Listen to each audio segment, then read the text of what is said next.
Cara membuat faktur pajak di aplikasi e-faktur klien desktop. Oke, teman-teman silahkan simak video singkat ini ya.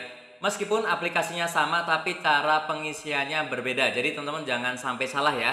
Oke, sebelumnya akan aku bahas juga untuk pertanyaan-pertanyaan umum yang akan muncul di aplikasi e-faktur klien desktop ini ya. Yang pertama, biasanya pertanyaannya itu adalah apakah kebijakan KEP 54 PJ 2025 ini berlaku untuk pembuatan ataupun pengkreditan faktur pajak masukan atau hanya faktur pajak keluaran saja? Jadi jawabannya adalah seperti ini.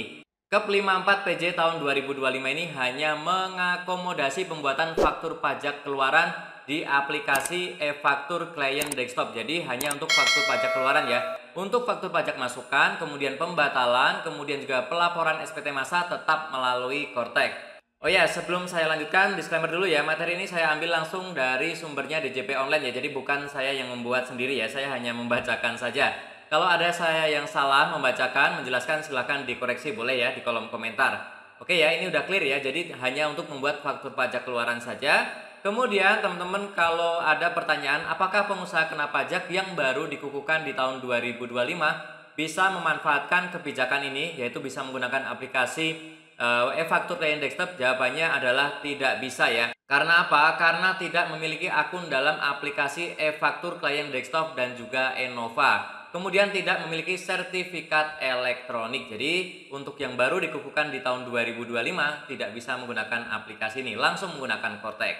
Oke, kemudian selanjutnya adalah apakah aplikasi e-faktur klien desktop sudah mengakomodir tarif terbaru 12%? Nah, saat ini memang masih skemanya 11% seperti yang lalu. Nah, ini yang akan aku jelaskan ya bagaimana cara mengisinya faktur pajaknya karena di sini kan 11%. Sementara kalau di Kortek itu adalah 12% ya. Oke, ini nanti akan seru. Pasti banyak yang komplain nih ya. Kita simak aja ya.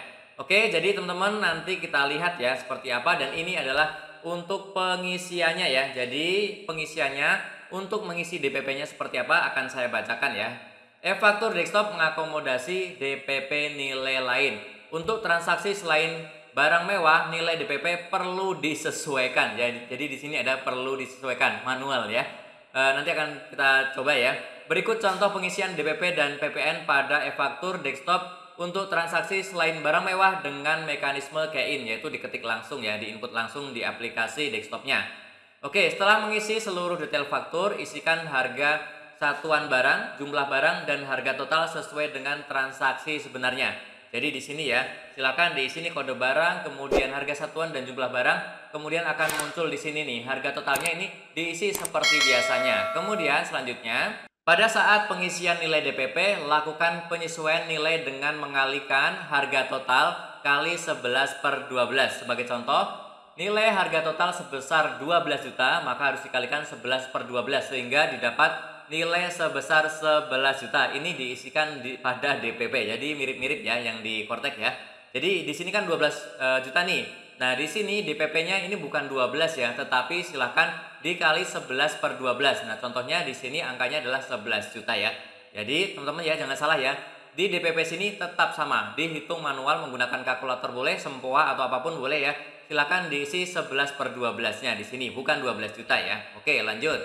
Kemudian untuk nilai PPN-nya dengan mengkalikan DPP kali 12%. Sebagai contoh, nilai DPP sebesar 11 juta yang tadi ya, yang sudah dikali 11/12, kemudian dikalikan 12% sehingga didapat nilainya adalah 1320000. Ini diisikan pada kolom PPN ya. Seperti ini ya. Jadi di sini adalah 11/12, kemudian di bawahnya ini dikali 12%. Kenapa muter-muter nggak langsung aja di sini 12 juta kemudian di bawah 11, yaitu aturannya seperti itu ya. Oke, kita ikuti saja, jadi jangan salah ya, meskipun hasil akhirnya sama, tapi teman-teman wajib ya. Yang nomor 1 ini adalah 11/12 kali harga total, yang bawahnya adalah 12% kali yang nomor 1 ini, yang 11 juta ini ya. Oke, jangan tertukar ya teman-teman ya.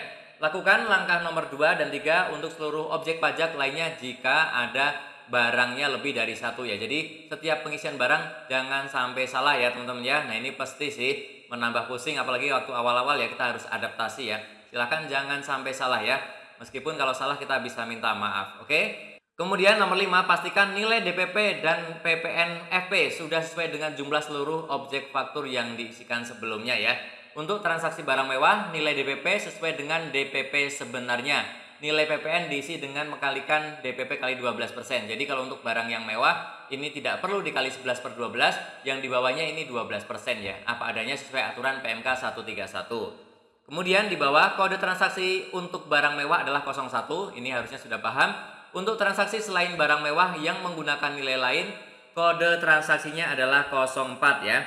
Jika transaksi penyerahan kepada pemungut PPN seperti BUMN atau instansi pemerintah, kode transaksi yang digunakan 02. Jika penyerahan mendapatkan fasilitas kode transaksi menggunakan 07 dan 08, namun demikian khusus e-faktur 07 dan juga 08 tidak dapat dibuat melalui e-faktur desktop. Jadi teman-teman, untuk yang 07, 08 dan satu lagi sebenarnya 06 ya. 06, 7, 08 itu tidak bisa di e-faktur desktop yang ini ya. Silahkan tetap menggunakan Kortek ya. Jadi teman-teman paham ya, cara pengisiannya jangan sampai salah. Jadi di sini silahkan kali 11/12, bawahnya kali 12%. Seperti saat di Kortek ya. Kemudian satu lagi nih, harus disimak juga nih. Terkait kebijakan KEP 54 PJ 2025, bagaimana secara teknis dua aplikasi ini, e-faktur klien desktop dan juga Kortek digunakan bagaimana sih? Jadi begini ya teman-teman ya, jangan bingung ya. Silahkan teman-teman pahami. Dapat dijelaskan beberapa poin sebagai berikut. Ada 3 hal. Penggunaan aplikasi e-faktur klien desktop atau Kortek untuk membuat FP sifatnya opsional. Jadi silahkan dipilih. Mau menggunakan yang klien desktop boleh, mau menggunakan Kortek boleh. Artinya tidak perlu membuat double ya. Sudah diinput di klien, nanti diinput juga di Kortek. Tidak begitu ya. Pilih salah satu, yang sulit yang mana, yang mudah yang mana. Kemudian FP yang telah dibuat melalui faktur klien desktop akan dimigrasikan ke Kortek. Jadi meskipun di inputnya di faktur klien desktop, nanti itu akan masuk juga ke Kortek ya. Nah, masuk ke Kortek itu biasanya tidak langsung, biasanya sampai dengan 2 hari ya, 2 hari baru masuk. Dan juga nanti ada perbedaan nomor faktur pajaknya, digit kelima ditambahin angka 9 secara otomatis oleh sistem ya. Kemudian data FP yang telah dibuat di Kortek tidak perlu dibuat ulang di e-faktur klien desktop. Ini yang tadi ya, artinya tidak perlu membuat dua-duanya, salah satu saja. Oke, sampai sini dulu teman-teman yang masih bingung bagaimana caranya untuk membuat membuat faktur pajak ini ya. Silahkan tuliskan di kolom komentar. Teman-teman yang sudah lebih ahli juga boleh ya, silahkan membantu teman-teman yang lain ya. Tanya jawab, kita diskusi bersama di kolom komentar. Dan tentunya masih banyak lagi informasi yang akan aku sharingkan di channelku ini. Jadi jangan lupa untuk tekan tombol subscribe, like, dan juga share. Sampai jumpa di videoku selanjutnya. Terima kasih.